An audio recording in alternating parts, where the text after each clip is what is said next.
Welcome viewers to the Conclusive Remark, a program which is a joint initiative of JNVLIVE and DATELINE Gujarat. As said and talked in the last episode that we'll be talking about water.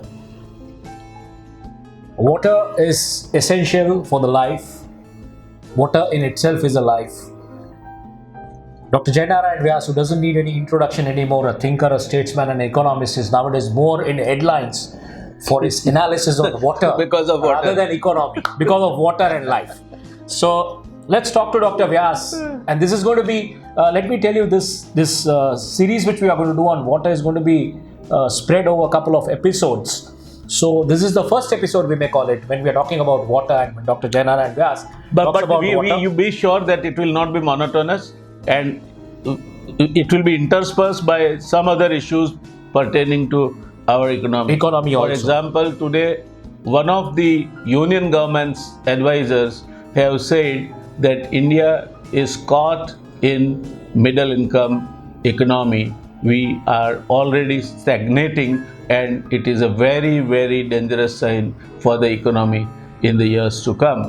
We shall discuss it threadbare next time. So water, yes, we shall continue to deal with it, but intermittently any important issue that might come up, we shall talk on that. Because we are on the verge where, a lot of buzz is there when that world is going to go in hibernation mode. Yes. The economy may hibernate. The signs are not good. So we will definitely talk, but let's begin with water. Pani mein kitna pani hai? Dam kitna hai? So what do you mean? India, when we say, always there is a talk that we need to have a blueprint for energy security. We need to have a blueprint for national security. You've been somebody who's been talking about water security. So what do you mean, in terms of water security when you say that India per se as a nation needs to have a blueprint for water security? See, let me be very fair. Water security was central to human life from the times immemorial. Okay. Rahim ji, if I may quote him, said, Rahiman pani rakhiyo, Rahiman pani rakhiyo, bin pani sab soon. पानी के बिना सब शून्य है. अगर पानी नहीं, कुछ नहीं.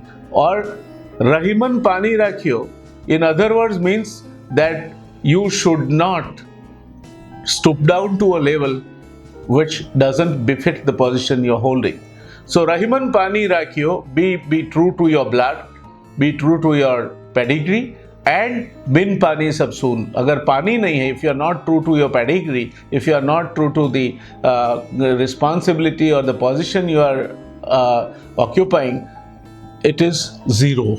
But if you don't have water also, it is zero. And therefore, the major civilizations on earth, be it Nile, be it Euphrates Tigris, be it Mohenjo-daro, or be it any other civilization, they were born and blossomed on the banks of the river. Banks of the rivers. They flourished, rather the civilizations flourished on the banks of the river. So water is one eternal, essential part of life. Basic. Undisputedly. Yes. But what do you mean when you say water security, See, it is in a broader term, and we will deal with it to interpret it for economics and other related issues later. But let's understand that, if you look at the earth, let us first break that myth that we have enough water and there is nothing to worry about it. 2/3 of earth is covered under water. It's very true. If you look at our body, Panch Mahabhuta, that this body is made up of Agni, Vayu, Prithvi, Jal, or Akash. Jal is one of the components. One of the major components. The earth is surrounded by 70% of the water, and the body contains 70% of So is the human body. So is the human body. The cells basically. Yes. Which comprise of more water content. So as such, the major constituent of our being is water. And major constituent which is surrounding the earth is also water. But then, let's not go by that statistics. 70% of the earth is covered with water is fine, but only 2% of the water on this planet is fresh water. When you talk of drinking water, Drinkable when you water talk or drinkable usable water, water for agriculture, water for any other human use, it's only 2%. But then again, don't get misguided. Out of 2%, 1.6% of it is locked under polar ice cap and glaciers. So Antarcticas and your Arcticas yes, and all so that. that leaves Your out of the total water that is available, only 0.4% on which we have to survive on. And today there are 7 billion people sharing that 0.4% of water. 0.4% of the fresh water. Yes, but not equally.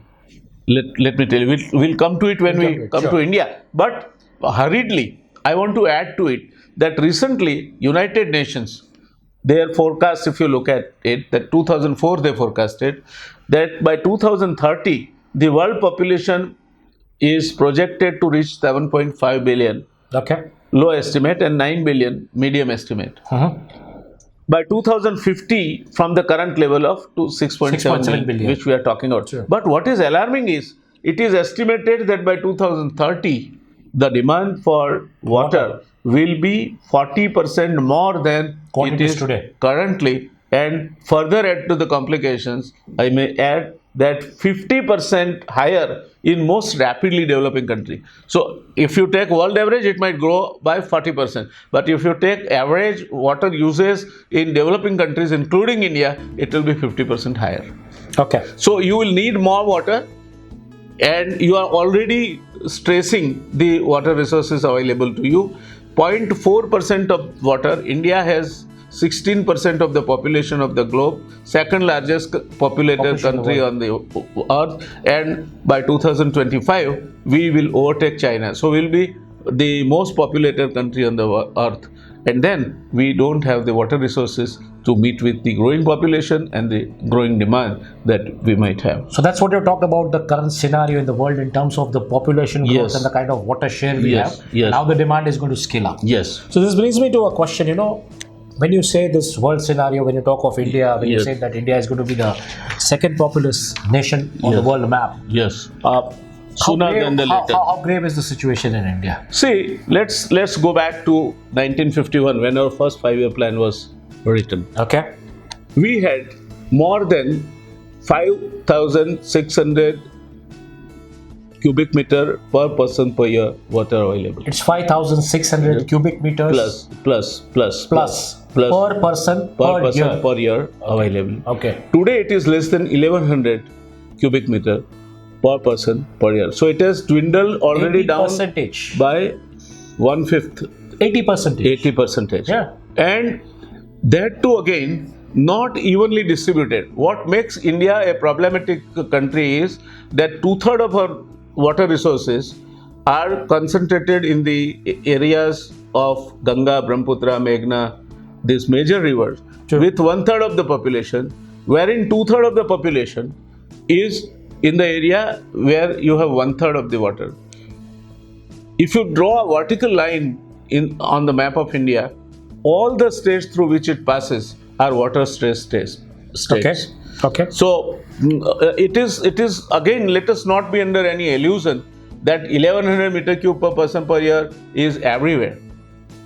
2/3 of the states in India have average which is less than 800 meter cube per person per year, and so in a scarce area the water usage might be scarce, which by world standards is a water scarcity or a water stress condition. So the state in which we are sitting, Gujarat, most economically developed state and all that blah blah. Yeah. This is one of the most water stressed state. So what's the world standard when you say it's 1,100? 1,000 meter cube per person per year. So that's where anything there is a below parity. that, yes, anything below that is water stress. So there's a lot of disparity in India when you talk of that 1,000. Lot of disparity, and it is very right. I remember my friend Ismail Saragaldin. At that time, he was the director of and before that, the Minister of Water Resources of Egypt. He said that future wars will be fought for water. So I think, I remember you this saying a couple of times that But future wars let me- will be fought for water and will be Yes. fought with stones. let me interpret this statement of Ismail Sargaldin for India. India is already having these water stress conditions and internal stresses. Okay. Kaveri waters, there are already fight going on between Karnataka and Tamil Nadu. Goa and Karnataka are fighting for water. True. Delhi and Haryana, they have problem water sharing of Yamuna. So there is a kind of interstate fight for the water resources. This is just the beginning. True. If we do not still wake up from the slumber and continue to be under illusion that something miraculous will happen and India will be saved from the water crisis, no, it will not happen. Even the China hydrographic data, the way they have been using those dams, construction on the Indo-China border, Yes. is also one area of worry It for might us. substantially reduce the flow in Brahmaputra. Yeah. But I'm not worried about it. Okay. I'm not worried about it for the simple reason that Brahmaputra is an international river.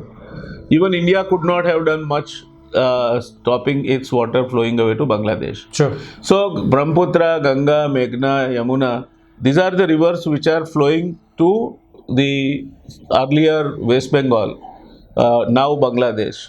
So this is not going to be available. So some people in a very enthusiastic tone, when they are in some good mood or lighter, maybe in the evening, they say that we'll connect all these rivers. How?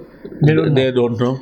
I mean, the They Indus. also do not. They are ignorant or either fooling the people that the international laws will not permit this. I mean, Indus There will be water- an international dispute, Yeah. and you will have to stand before world community, and then maybe you might face sanctions. One doesn't know. So Even the Indus water treaty with the Pakistan was the similar issue. When any treaty. situation like Bangladesh this occurred. also similar thing. Yeah. Sharing the water with Bangladesh also is no more. It's also So a the complex international water sharing areas have their own norms and rules, and that's why Yes. you cannot be a dictative nation. No, you cannot. Okay. The river flows from your country doesn't mean anything. 1960 there is a Sindhu Indus Treaty which was signed by the president of the Prime Minister of India Jawaharlal Nehru and Yahya Khan of Pakistan's president. According to that, there are you have 5 rivers. That is why it is known Punjab, an area from where 5 rivers flows. Ravi, Chenab, Beas, Satluj and Jhelum, of which Sindhu, Chenab and Jhelum, these waters are allocated to Pakistan. True. You can use the waters which are allocated to you, and that is where I think Mr. Gadkari, when he said that we will not permit a drop to flow, because if you don't use, then it will flow down to Pakistan. True. He said we will not permit a drop of water to flow to Pakistan. I think what he was referring to is his share of water, and that nobody is preventing him to do that. If you are not using it, is your inefficiency That you are not using it. and you can't make a even great show out of it that you are not able to use the waters which are allocated to you efficiently. And it's not only Mr. Gadkari. All the governments, from the government of the day onwards, they might have planned and they are not able to still use the waters sufficiently. So this brings me to a question, when you say of the water sharing and other areas, what is the situation, of the groundwater in world and India? Because groundwater is one It area is where very the world- fast. India sustains. It is very fast receding. Okay. Gujarat is an ideal example, where in North Gujarat people are tapping waters from as deep as 1200 feet, 1400 feet. Okay. These water, as you know, these are again, some people say that with now Narmada water flowing and this water flowing and that water flowing, this aquifer will get recharged. That is another nonsense that is being propagated. Okay. These waters which are tapping from 1400 feet depth are fossil waters, 16,000, 20,000 years old. There is no way, no amount of rains. You have 100 inches of rain every month. For next 20 years, you will not recharge this. You will be able to recharge those ground tables. No way. Okay. So, better we stop fooling the people that this will recharge that ground aquifer, which is actually, that is what I am saying, that you are mining the water. the drawing water Precisely. from their fossil It's a aquifer. fossil water which Yes, you are mining. mining. So you cannot recharge that No, again. No. It's a water created over years and Over years. years and cycles. years and percolated there. Some of it might have come through some different routes, True. and it is impossible to sort of recharge it. But when you compare the India and world situation on the groundwater, how is it like? India, I told you, is worse because you are 1200, 1/6. 1100. You are 1/6 of the population, And world is what? and you have hardly 4% of the water of the world. So you are 16% of the population, which has barely 4 to 5% of the water on which you can rely upon. But then what is the situation with the world on the ground table waters basically? Is the same? See, You have to dig- it is not everywhere that world is relying upon the groundwater. Okay. Number one. Number two, there are more disciplined countries where, say, like Singapore. Singapore, when it was formed, it was 100% importing water from Malaysia. Okay. Today, Singapore is 100% self-dependent and at times exporting water to Malaysia. This is what a person with a vision like Liqua can do.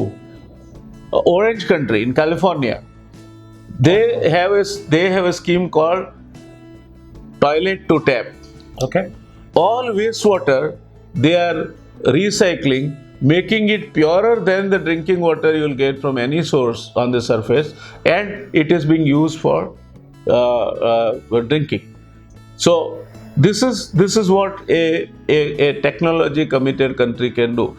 There are examples of similar thing in Israel also. 20% of the water that you are drinking in Singapore is recycled water. So you do not have, say, if you look at our situation, New Delhi and New York get the same annual rainfall. Sure. But New York gets it round the year. Yeah. New Delhi gets it A season. a season, and that to 80% of that water in 10 days. So when there is a rainfall, there is waterlogging, there are damages, and the water flows away. And immediately after the monsoon, you are begging for the water from Haryana. Sure. So we have no concern, we have no commitment, we have only been talking about water harvesting, we have been only talking about, though I know there are some good examples, which are, say, if you read Manor's book, Khetya Sati Pani, or you look at Rajendra Singh's experiment, or you look at the experiment like Bungru in North Gujarat, Sami Harij area, there are good examples, but these are islands. Isolated examples. You have to, when you talk about it. And second illusion that you have to come out is those rain harvesting and then storing it in the tanks below your residence, as you were doing during the earlier years. True. Now, earlier years, you did not have the underground drainage. Underground drainage flows on gravity. So you have to flush it off. So Ahmedabad, for example, today gets 145 liter per capita per day, of which, if they were living the old style, that using 1 bucket of water for taking bath, 2 buckets or 3 buckets of water for cooking their food, 3 to 4 buckets of water for washing their clothes, and 2 buckets for their sundry use, Ahmedabad could have survived on 40 liters of water per head per capita. That's not the case. But because it is the gravity flow, all the luxury that we are having of underground drainage system, the Darcy's law says Q is equal to I into A. Q is quantum of flow, I is the gradient, and A is the area. Now I and A remaining the same, to make it flow, you have to add the quantum from outside. More.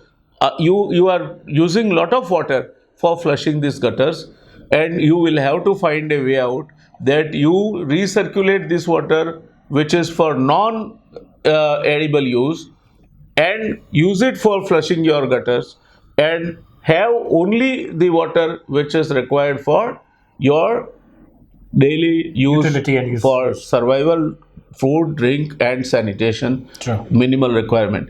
Second thing, you have to store the water. Ahmedabad has 476 square kilometer of area. Even if you take average rainfall of 25 inch and discount it to 20 inches, Ahmedabad gets precipitation equal to 0.8 to 1 million acre feet every year. This is exactly, you'll be surprised to know, we talk of huge dams and schemes. This is exactly equal to what is the water reserved in Narmada for drinking of 14,000 villages and 13 cities. That much gets precipitated. That much wasted. gets precipitated on Ahmedabad only. True. But it runs away. You don't It's store wastage. it. Wastage. You have no system of preventing contamination of rainwater. You have no systems of collecting every drop of water as Singapore does. We talk number of times. Somebody wanted to make Mumbai Shanghai. Somebody wanted to make Surat Singapore. We have to find our local solutions. We don't want Shanghais and Singapore. No, but Let Surat be Surat. Your all local lakes are dry. When it was said, Your all local lakes are dry. see, they are, Your Vastrapur lake or your Gandhinagar lake or whatever lake. I'll give you an example of Chimnabai Jalashay in North Gujarat. Okay. Built during Gaikwad times. Okay. Huge kind of a lake with 12 inches of rainfall during the season, it will overflow. That was the plan. That is how you can manage your catchment areas. That is, you are today digging lakes, but there is no. No, they are beautifying lakes. Interesting thing is that You beautify- remember the same thing. I come I- from a place called Dwarka. They had a lake called Ravda Lake, which used to get filled with the fresh water. Today, the Ravda Lake has become a bazaar.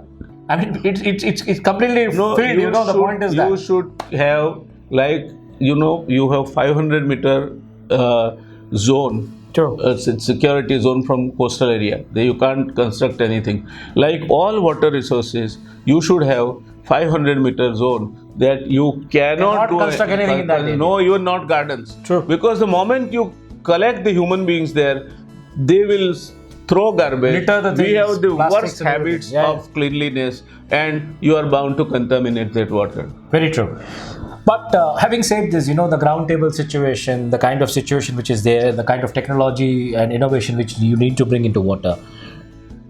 Do you think this grave situation, somewhere connects to the thread of economy, and you see that this would trigger some areas like unemployment or other areas? Because water is something, I mean, it's the life. See, water is life. In Gujarati, it is said, Jal It's is Jivan. Jivan. True. Water is life. But see, I could not have quoted a person lesser than Dr. Swaminathan. Swaminathan, yeah. Listen, why we have brought this issue in this talking economics with Dr. Jay Narayan Vyas? Somebody might wonder that what water has to do with. But it has a connection. I am answering that Because you have in always what- said this thing that when you export a sugar or you export meat, Yes. don't think you are exporting a commodity, you're exporting actually a water. Let So us- it's connected to economy. Let us listen carefully Yes. what Dr. Swaminathan says. I'll read it. Dr. M.S. Swaminathan, an agriculture scientist, said on World Water Day 2019, water security is basic to all other forms of security. There is no excitement that water has been found on the moon's surface. In order to ensure sustainable water security for all, we should encourage every panchayat to develop a local level water security plan based on the following components. 1. Mandatory water harvesting of rainwater. 2. Mandatory recycling of wastewater. 3. Conservation of rain and river water. 4. Efficient use of seawater for coastal area water security and for creating additional jobs and income through seawater and below sea level farming. Yeah.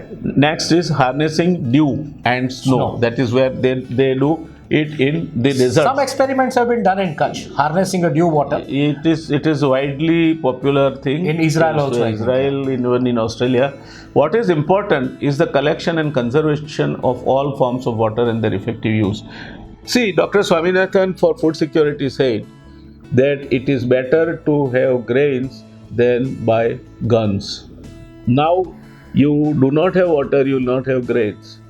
So It will trigger a kind of a cyclical effect. So from first, guns is external security and internal security, law and order situation. Linked backward to if you don't have grains, you cannot have guns.